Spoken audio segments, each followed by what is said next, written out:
toda majestade, todo domínio. Aleluia. Glória a Deus. Você pode tomar seu assento dando glória aí. Quem trouxe a Bíblia pode abrir ela comigo em Levíticos, capítulo 6. Aleluia. Quando nós chegamos em Brasília, Deus me deu algumas palavras, né? Primeiro eu tive uma visão de um demônio se levantando atrás de nós. Estávamos eu e 4 profetas homens e o meu marido estava numa torre dando voz de comando para nós. Se levantou atrás de mim um demônio como cortina de fumaça.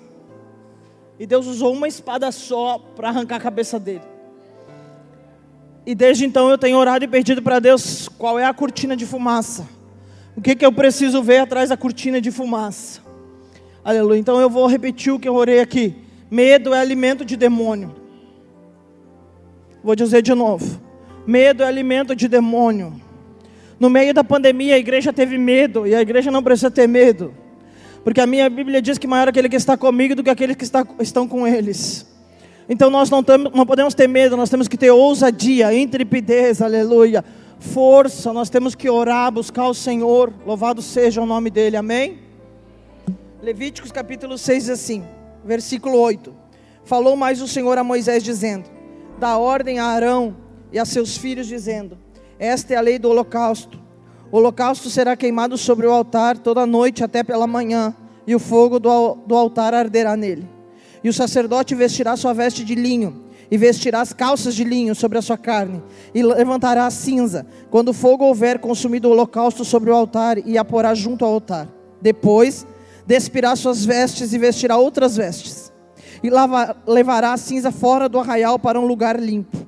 O fogo, pois, sobre o altar arderá nele, não se apagará, mas o sacerdote acenderá lenha nele cada manhã, e sobre ele porá em ordem o holocausto. Repita comigo: porá em ordem o holocausto. Porá em ordem o holocausto. E sobre ele queimará a gordura das ofertas pacíficas. O fogo arderá continuamente sobre o altar e não se apagará. Aleluia. Eu pedi muito para Deus o que pregar aqui hoje. Aleluia. E um filho meu mandou uma palavra para mim que está em Amós 8:11, que fala que, aleluia, a terra ia ter fome e sede, mas não de comida, mas da palavra de Deus. E eu fiquei meditando nessa palavra, né? Porque esses dias que eu estive aqui no Rio Grande do Sul, eu preguei em alguns lugares que verdadeiramente me surpreenderam, né? Fui pregar numa igreja e aquela gente tinha tanta sede e fome de Deus, né? Hoje é segunda-feira. E muitos de vocês estão aqui hoje, aleluia, porque tem sede e fome da palavra de Deus. E eu queria realmente pregar sobre isso, né? Daí hoje de tarde eu estava orando e, aleluia, ouvindo algumas coisas que eu precisava ouvir. E o Senhor me fez uma pergunta. Quem me ouve? O Senhor me fez uma pergunta. Ele perguntou assim: por que o fogo não está mais ardendo sobre os altares, Paulo? Todas as pessoas, pelo menos que eu vejo pregar sobre isso, fala, aleluia, o que tem que fazer. Mas aí o Senhor me perguntou. E nós aprendemos, né, com um pregador que nós conhecemos aí, que quando Deus faz uma pergunta, verdadeiramente nós temos um problema. E eu imediatamente falei: eu não sei, Senhor. E o Senhor falou assim: porque se o fogo ainda ardesse em cima de cada altar que se diz do meu nome, então, aleluia, os milagres ainda seriam notórios. Eu vou dizer para você, eu não sei se você sabe o que significa conferência, né? Conferência significa, entre outras coisas, confronto. Nós fizemos uma oficina de ministérios. Nessa oficina a gente confronta um pouquinho, porque eu sou uma profetisa, um pouquinho só. Mas a gente mais compartilha aquilo que o Senhor nos ensinou. Mas na conferência não. Na conferência nós temos que confrontar as pessoas. Aleluia, pela palavra de Deus. E antes de confrontar você, Deus me confrontou hoje à tarde. E Ele falou: Paulo, se, aleluia, o fogo continuasse ardendo sobre o altar, então os milagres ainda seriam notórios. Eu quero que você redobre a sua atenção. Eu fui pastora de uma igreja durante 14, quase 15 anos em Caxias, né? Alguns de vocês conheceram. Quando nós fomos entregar o prédio, o proprietário do prédio havia falecido e os herdeiros, ou a filha do cara, né, que nós não sabemos se eles são herdeiros ou não, aleluia, a filha do cara falou que, aleluia, ela queria que desmontasse tudo, desmontasse as salas que nós temos, desmontasse o altar. E quando ela pediu para desmontar o altar, eu fiquei doída. Porque aquele altar não tinha a ver com dinheiro. né? Embora, aleluia, quando eu construí aquele altar não tinha dinheiro nenhum. O cara me vendeu fiado porque, aleluia, Deus é comigo. Aleluia, mas não tinha a ver com dinheiro, mas aquele altar tinha muita lágrima. Aquele altar tinha sangue, aquele altar tinha sacrifício, aquele altar tinha holocausto, aquele altar tinha história. E os meninos trabalharam lá durante alguns dias para desmontar o altar, e eu não fui lá, eu não queria ver, eu não queria que meus olhos vissem aquele negócio. Eu não queria que meus olhos vissem aquele negócio. Desmontando um altar, Jesus. Mas aí Deus usou muito meu marido para falar comigo, né? Ele também estava doendo nele, eu acho que estava doendo mais nele do que em mim, né? Embora ele tenha chegado depois, mas ele consertou o altar, ele limpou o altar, aleluia, ele fez muitas coisas ali pelo altar. Então, eu sabia que estava doendo nele, mas como ele me ama, glória a Deus, ele chegou e disse: amor, quem sabe Deus não quer, de repente um prostituto aí alugue esse lugar, e não quer que ninguém, aleluia, use o altar que você construiu com lágrimas, com sangue, com sacrifício, com santidade. Aquilo acalentou meu coração por hora, assim, né? Por hora, mas eu aceitei aquele argumento, digamos assim. Aleluia. E desde então Deus tem falado muito conosco sobre altar, porque para mim foi difícil ver aquilo lá sendo desmontado. Embora Deus já tivesse um altar preparado no centro do Brasil para nós pregarmos, aleluia, eu sabia o quanto valia aquele altar. Não, aleluia, cerca de dinheiro. Mas daí quando Deus me perguntou: hoje, por que, Paula, o fogo não está mais ardendo sobre o altar? Então eu fui estudar a palavra de Deus. Antes, aleluia, de nós ter a sequência na conversa, eu e ele. E aí, aleluia, a Bíblia diz que quando, aleluia, para o fogo continuar dentro sobre o altar, o sacerdote, ele precisava ter algumas atitudes dignas para aquele altar continuar tendo fogo. E uma das coisas que o Senhor exigia era que o sacerdote tinha que se vestir de linho fino. A tradução original diz linho fino. Aleluia, eu não sei quem sabe, mas o linho na linguagem profética representa justiça. Então eu vou começar de novo. Para o fogo arder sobre o altar, o sacerdote, ele tinha que ser vestido de justiça. Quem me ouve? A Bíblia diz que ele tinha que se vestir de linho. E não só o vestido de linho, a calça também tinha que ser linho. Aleluia. E se você não sabe, aleluia, a calça não aparecia. Então até aquilo que não aparecia tinha que ter justiça. Porque tem muita gente que até busca ou representa a justiça, mas quando aparece, a justiça que aparece. Mas quando Deus fala, não só o vestido de linho fino, mas a calça, é porque a calça ficava escondida. Então até aquilo que ficava escondido tinha que ter justiça. Quem me ouve?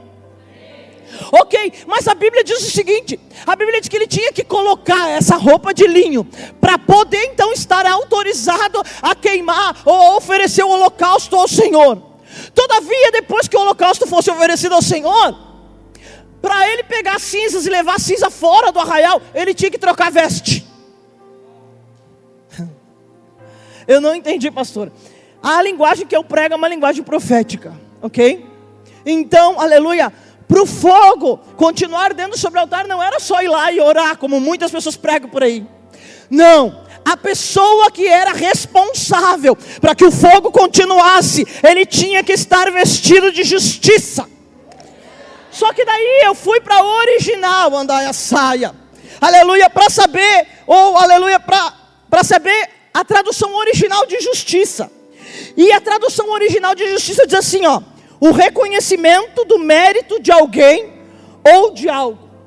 O reconhecimento do mérito de alguém ou de algo. Quantas vezes nós falamos assim: não, eu sou justo, eu pago as minhas contas, eu falo a verdade, eu sou justo. E quando que você consegue reconhecer isso no outro? Porque isso é justiça, reconhecimento, andar a mão da casa. E a justiça de Deus ainda funciona diferente, né? Ela só, aleluia, ela só produz justiça em você depois que você, aleluia, só produz justiça por você depois que ela produzir justiça em você. Não entendi. Primeiro o Senhor, Ele faz justiça contigo, para depois fazer justiça por ti. Não entendi de novo, pastora. Primeiro nós vamos pesar na balança você, depois a pessoa com a qual você quer justiça. Vamos de novo, aleluia. Dói, né? Tem gente já querendo, já tem gente catando as coisas embaixo da cadeira, pastor, já vou te avisar. Aleluia. Vou dizer de novo. querem fogo no altar. Eu vejo muita gente gritando, mais fogo, mais glória, meu Deus. Então vamos começar a gritar mais justiça, mais vestes. A Bíblia diz, aleluia, que para o sacerdote tirar a cinza, aleluia, aquilo que foi queimado, aleluia, aquilo que representa muito, eu nem quero falar da cinza, aleluia, mas para ele tirar a cinza, ele tinha que trocar a veste, ele tinha que levar a cinza fora do arraial, ele tinha que voltar e trocar a veste de novo. Mas, aleluia, hoje em dia, o que acontece? E eu não estou falando dessa veste aqui, eu estou falando das nossas vestes espirituais. Nós vamos para uma guerra. Eu preguei em algum lugar, aleluia, que está lá em Zacarias, que o anjo veio e trocou a roupa do sumo sacerdote Josué. Alguns dizem que era por causa da iniquidade, mas a Bíblia diz, aleluia, que as trevas tinham se oposto a Josué. Ou seja, talvez as roupas de Josué não estavam sujas, ou rotas, ou amassadas, ou rasgadas por causa da iniquidade, mas por causa da luta. Vou dizer de novo. Quantas vezes eu e você travamos uma luta, uma guerra, meu Deus do céu. E aí, acaba a guerra, nós queremos continuar com a mesma veste. A veste de coitada, a veste, aleluia, de sei lá o quê. Rapaz, olha, esse final de semana nós vimos o que era guerra. Gente do céu. Aleluia. Parecia que tinha um muro de contenção, sábado de noite de incredulidade, para Deus não fazer as coisas. Mas Deus fez do mesmo jeito, porque Deus é especialista em derrubar muro. Aleluia. Mas que foi uma guerra, foi. Meus braços estão tudo inchados. Aleluia. Mas eu não vim aqui com as vestes, aleluia, tudo suja da guerra de sexta e sábado. Quem está me entendendo? Aleluia. Não entendi, pastora. Hoje o Espírito Santo está convidando você primeiro para acender de novo fogo no altar. Segundo, aleluia, o Espírito Santo está dizendo para você, quer que o fogo continue ardendo? Vai ter que botar vestes de linho. Vestes de linho, vai ter que se vestir de justiça. Entendendo que a justiça primeiro, ela mandar a saia, ela vai fazer em você para depois fazer por você. Deus vai manifestar a justiça dele primeiro em você, para depois por você. E aí, pastora, e aí depois que o fogo estiver ardido, você vai ter que catar a cinza. Aleluia. Porque sabe o que acontece? O fogo queima tudo aquilo que não é de Deus. Mas para você tocar naquilo que não é de Deus, você vai ter que trocar a veste. E, aleluia. E ouça, não é uma veste suja. Eu não sei como é que é as irmãs, né? Mas eu conheço umas irmãs, né? Que quando vai fazer faxina dentro de casa, ela bota a pior roupa, aquelas manchadas já de que boa, já para não ter problema. Aleluia. Mas no altar não funciona assim. Quando vai limpar o altar, tem que botar veste. Tá doendo, né? Tem que botar vestes de linho. Quando vai tirar a cinza do altar, tem que trocar a veste, botar uma veste limpa. Quando vai botar a cinza fora do arraial, e eu estou profetizando, e eu não estou entendendo muita coisa, mas eu estou, aleluia, profetizando. Quando, aleluia, bota a cinza lá fora do arraial, fora, a gente não pode pegar, aleluia, aquilo que foi queimado no altar e espalhar na igreja.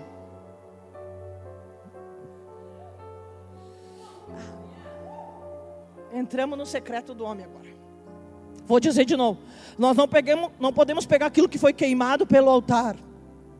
O altar tem que queimar pecado, queimar iniquidade, queimar transgressão, aleluia, mudar caráter, mudar direções. Meu Deus, eu estava ali sentado pensando, meu Deus, como é que eu vou pregar? E depois daquela mulher veio pregar aqui, Jesus Cristo, aleluia. Aí pega tudo que o altar queimou e não derrama na igreja. A Bíblia diz que o sacerdote tinha que pegar toda aquela cinza do que era queimado do altar e lançar fora do arraial, porque não podia contaminar o arraial. Eu não entendi, pastor, eu sei que essa palavra aqui vai mexer com alguns líderes, glória a Deus, tem um monte de pastor aqui, glória a Deus, aleluia, porque desde que eu cheguei, Deus está falando isso comigo, aleluia, que Deus ia pegar alguns líderes e ia sacudir, verdadeiramente, aleluia. O que acontece, meu querido, aleluia? Nós não podemos pegar aquilo que o altar queimou e espalhar na igreja, porque contamina a igreja. Nós temos que pegar aquilo que o altar queimou e levar para fora do arraial, porque é imundícia, porque é sujeira. Quem está me ouvindo? Por isso que o sacerdote tinha que trocar veste para ir e trocar veste para voltar. Por quê? Porque se alguém chegar na igreja e falar assim, pastor, o que aconteceu? Nada, estou vestido de justiça, estou vestido de linho fino, troquei a minha veste de novo, troquei a minha veste de novo, troquei a minha veste de novo. Quem entendeu? Outro dia nós tivemos um problema e eu escutei uma frase de um pastor que eu respeito, e ele disse bem assim, aleluia, líder que é líder não fala dos seus liderados para liderados. E aquilo ficou na minha cabeça, e de noite o meu marido veio, a gente vai fazer ceia, ele vai, amor, eu queria te fazer uma pergunta. Meu Deus, já dá vontade de chamar os universitários, porque as perguntas deles são difíceis. Nós temos na igreja uma menina de 11 anos. A pergunta que ela fez para o professor: Adão tinha cordão umbilical? Se com 11 anos faz uma pergunta dessa, tu imagina. Aleluia, né? Os pastores pensar um pouco. Aleluia. E aí, ele veio com aquelas perguntas dele. E aí ele começou a falar: amor, você acha que um líder pode fazer isso? Isso? Eu falei: meu pai, e Deus está querendo falar conosco. E hoje Deus deu a palavra. Só que a Bíblia diz, aleluia, ouça por favor, o fogo deveria continuar ardendo sobre o altar. Mas eu tenho uma notícia, ele vai voltar a arder. Porque existem líderes no mundo inteiro, andai a saia. Existem líderes no mundo inteiro que estão querendo andar a súbria de cantar seu avivamento. A missionária está aqui. Infelizmente a missionária presenciou uma conversa de um líder esta semana, de uma imaturidade sem precedente. E eu falei para ela: esse que é o problema dessas auto-unção aí, esses ungidos aí que foram ungidos por não sei quem, não sei como, e não tem eira nem beira, e não tem raiz, e não tem cobertura, e não tem sacerdócio, e não tem autoridade. Esse que é o problema desses líderes que se auto-ungem, que, aleluia, um dia estão lá usando cocaína, no outro dia são apóstolos, e vocês me perdoem, aleluia, mas o que eu tenho que dizer, eu vou dizer também, não vou mandar recado, aleluia. Esse que é o problema, porque daí um monte de pastor imaturo, aleluia, que pega a cinza do altar quando tem e espalha na igreja. E eu vou dizer para você nessa noite, o Senhor vai consertar a igreja. E antes de eu, aleluia, chamar você para oração, eu quero dizer uma coisa. Tem uma coisa que está me incomodando há muitos dias. Quando eu ministro sobre os 7 montes de governo, o Ismael já ouviu isso, eu acho. A Bíblia diz em Miqueias e Isaías que o monte da casa do Senhor, Miqueias e Isaías fala assim: quando o monte da casa do Senhor for estabelecido no cume de todos os outros montes, então os outros montes de governo serão estabelecidos automaticamente. Vai ser um negócio que nem um efeito dominó. Está na Bíblia. E quando eu prego sobre o monte de governo chamado educação, eu explico que existia faculdades nos Estados Unidos, onde o centro da faculdade, a base da faculdade, o fundamento da faculdade era Deus. Aí, aleluia, essas faculdades, quando era Deus, elas formaram muitos presidentes da República dos Estados Unidos. Muitos homens saíram de lá e foram, aleluia, eleitos presidentes da República. Todavia, quando essas universidades trocaram Deus, que era o centro de tudo, pelo humanismo, o homem começou a ser o centro de tudo, então essas universidades caíram. Aleluia, o conceito delas caíram, o entendimento delas caíram, o ensino delas caíram, e o número de presidentes que elas colocaram lá também caiu. Quem me entende? Aí, nós, me perdoe, mas na nossa soberba, na nossa prepotência, nós temos assim: não, Deus é o centro de tudo. Mas daí nós vamos para a rede social e dizemos que a família é a base de tudo. Eu vou mexer com você um pouquinho. Eu vou dizer para você: a família é muito importante, mas ela não é a base de nada. A base de tudo é Deus, tem que ser Deus. E tem que voltar a ser Deus, e tem que continuar sendo Deus, porque se não tiver Deus na base da família, não tem família. Vou dizer de novo, tem muita gente dizendo isso, está me incomodando. Aleluia, está incomodando meus ouvidos proféticos.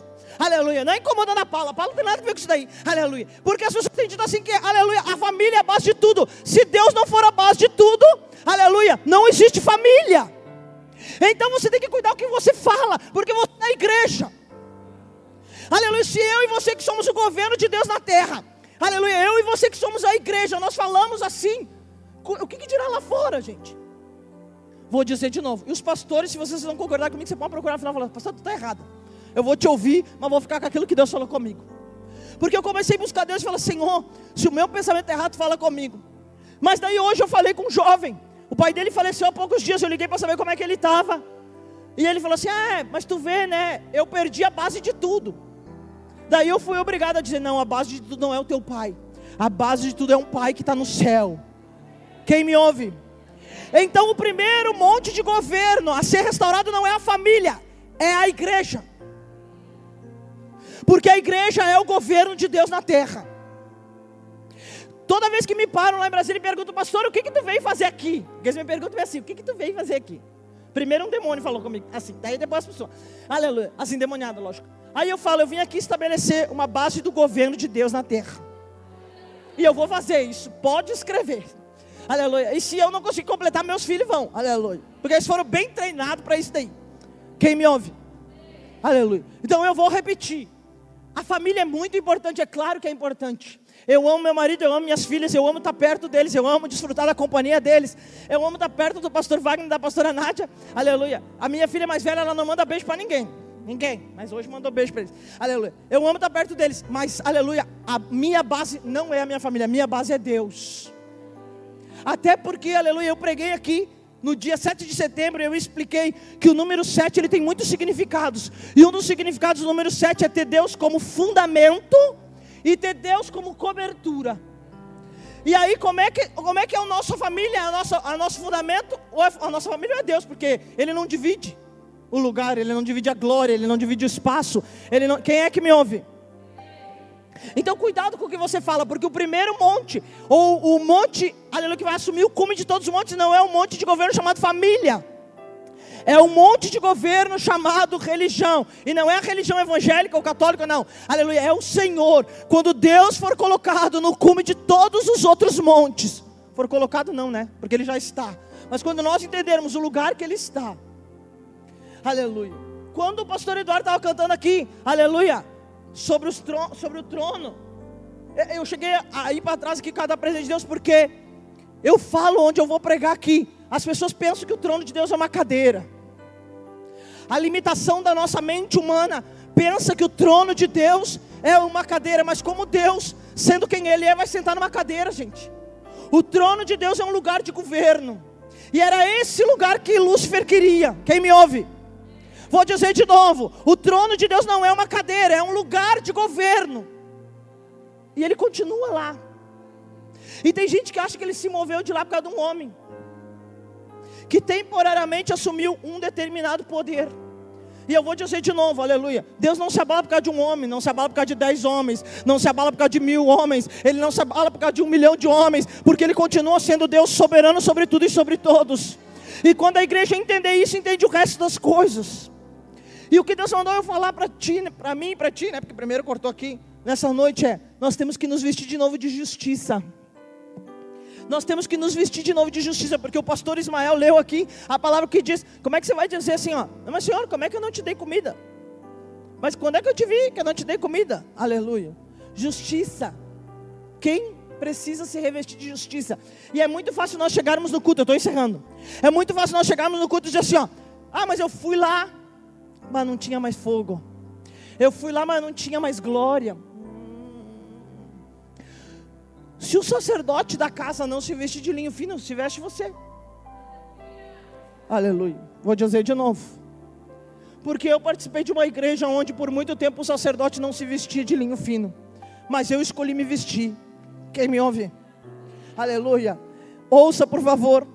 A manduriandacaia subredicandaya saia. Até porque ela mandacaia sai. A Bíblia diz que aqui, você leu comigo, Ele pôs em ordem o holocausto.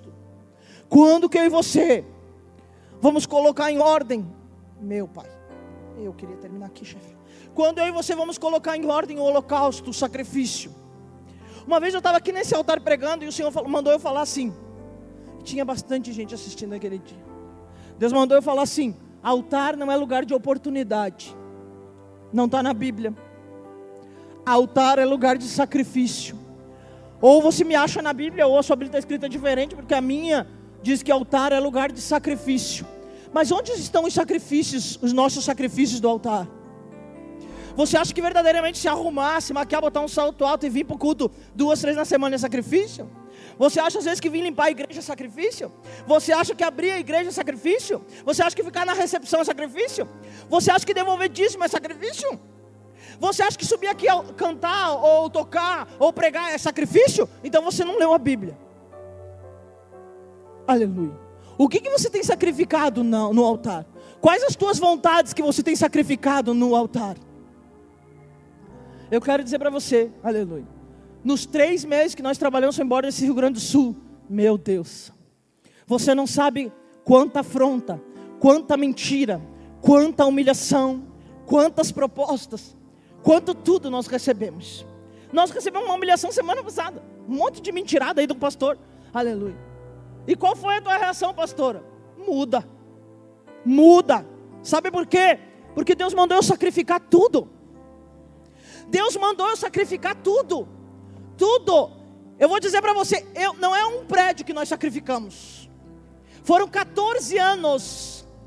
14 anos, aleluia, de lágrima, 14 anos de humilhação, 14 anos de trabalho, 14 anos de dinheiro. 14 anos. Engraçado, né? Rebeca cuida de 14 crianças. Aí eu estava conversando com uma pastora, e eu expliquei o seguinte para a pastora. Ela está aqui, glória a Deus, uma mulher de Deus até o tutano. Eu falei para ela assim, sabe o que acontece? Deus está mandando eu dizer. Deus às vezes Ele nos dá um copinho de plástico. Quem me ouve?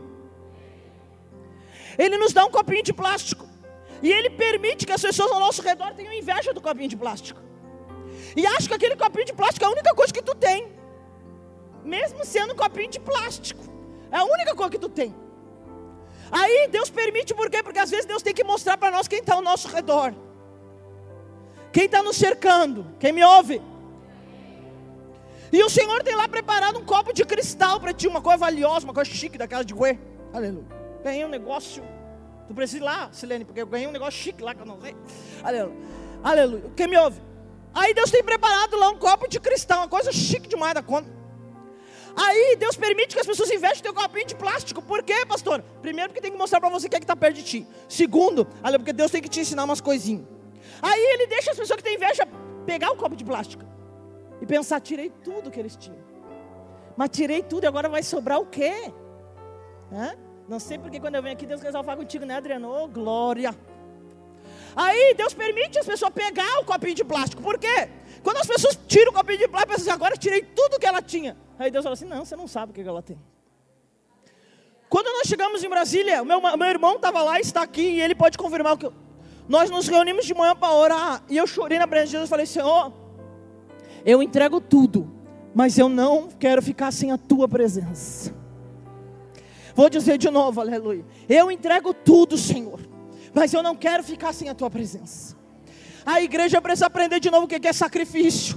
E eu tenho uma pergunta para ti nessa noite. O que você tem entregue no altar? Eu não estou falando de dinheiro. Aleluia. Nem sei eu que vou ministrar oferta, acho que é o pastor. Aleluia. Ouça, por favor. Eu não estou falando de dinheiro. Eu não estou falando de dinheiro. Porque dinheiro é muito pouco para te sacrificar. Quem me ouve? Vou dizer de novo. Pastora, mas e se for dinheiro? Se dinheiro é tudo que tu tem. Aleluia. Glória a Deus. Mas sacrifício não é só dinheiro. Quando Deus mandou entregar a igreja lá, aleluia, Deus não estava falando de dinheiro, porque dinheiro eu já tinha entregue tudo que eu ganhei, tudo já, aleluia. Deus não estava falando disso, Deus estava falando assim, de 14 anos de serviço. E aí sabe o que? Algumas pessoas falaram assim para mim, tu não vai chorar. Eu falei assim, sabe quando que eu chorei? Eu chorei uns 14 anos atrás. Aleluia. Uns 12 anos atrás. Quando eu participei de uma escola de profeta em Búzios. Porque eu cheguei lá e o pastor Yosef começou a pregar sobre entrega teu Isaac. Eu pensei, eu só tinha Nicole. Falei, isso aí eu já entreguei lá no hospital. Lá, ela teve entre a vida e a morte. Eu falei para Deus assim, se o senhor quer levar, leva agora. Pode ir levar, mas o diabo não leva. Daí nós vamos ter uma briga feia aqui nesse hospital.